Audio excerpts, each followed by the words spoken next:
Jel rosang and petera o Christmas kan khen le don ta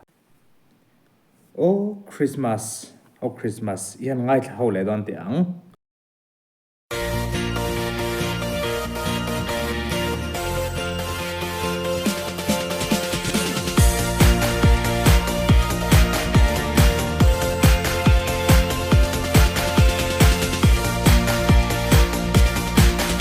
Krista pian ni champa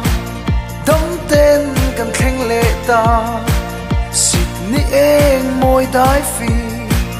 bo ruak thiang rin tui ne shing mi o moi thang ri akhat kan wang khwa a Christmas ni lo mom ta chu kan thleng le ta va makwe lo rosang o hi Christmas last section adang lam kati zo ka chu kabenga hianin ari va han moi em aron thamnal moi le lutuk rungot avain me ve Oh Christmas kadam chungin kagil long che khovel ti eng tu lo pian ni chu sing mi swal boral te song tu ra khovel chan dam tu lo pian ni chu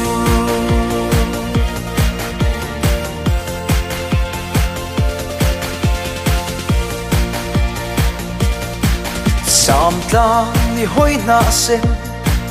moi ten nang par bunge thing len buang zar moya sirva ten sai sai thir veli la len kol a moi van dum pol le kan chan dam tu ku chua ka varo puye Christmas kadam chungin kagil long che khovel ti eng tu lo pian ni chu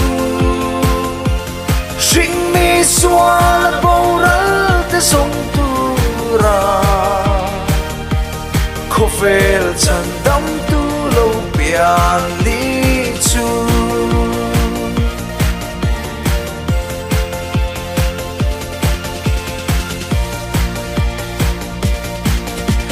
ang renga hun lim om dang a om ne mo chu nu zua pa shaile rual ten zai khat vora sing chun zan kho vara phak na la moi re min Christmas ruai pui kan che lal paro pui na Oh Christmas kadam chungi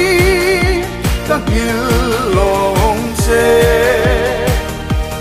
khovel thim ti eng tu lal pian ni chu sing mi swal boral te song tu ra khovel chan dam tu lo pian ni chu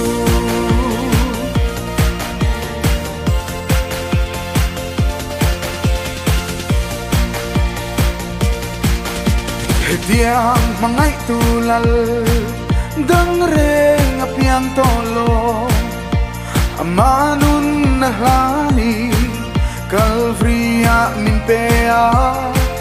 kan nei ro thil zong le kan pum mi pe veka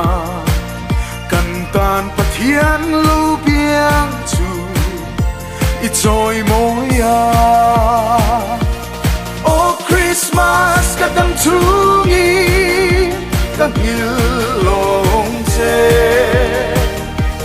khovel kim ti eng tu lal pian ni chu sing mi swal boral te song tu ra khovel chan dam tu lo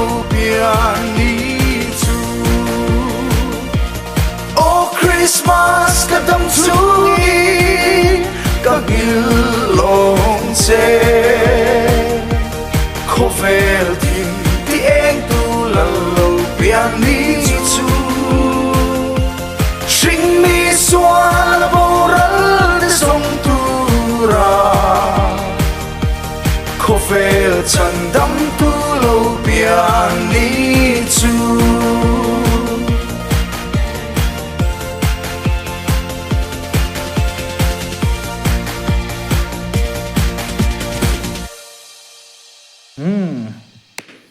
anin pat futlat ares le petera ngai thla ka ba han nuam am benga titlai khop mai ares o aron tham nal moi le khop maya beng fa moi benga fa le khop mai benga titlai chu tiang bokin petera a o moi zia aron pholang le ta